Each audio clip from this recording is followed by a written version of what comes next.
Welcome to the Banker Lamp. Please enjoy the video. You start by confirming virtualization is enabled in BIOS. That lets the emulator use CPU virtualization and run properly. Once done, install Android Studio and the Android SDK components, making sure to include Google Play System images because they provide Play Store support. Now open AVD Manager and create a new virtual device, choose a Play Store-enabled system image, and name the AVD. These steps get you from nothing to a runnable Play-enabled emulator quickly, so you can test apps that rely on Google services.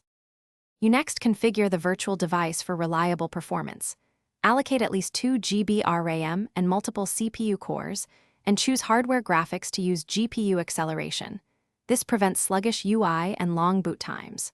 Once configured, select Cold Boot to avoid stale snapshots and start the emulator so system images initialize cleanly.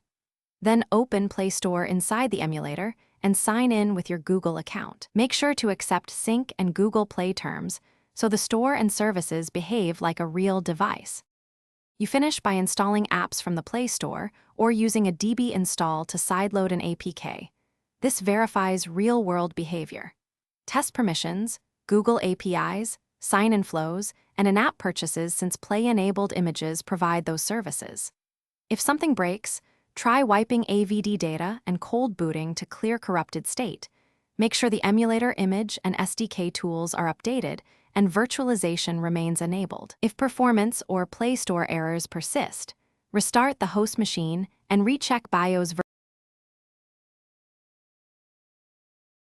Thanks for watching. If this was helpful, leave a like and consider subscribing. See you next time.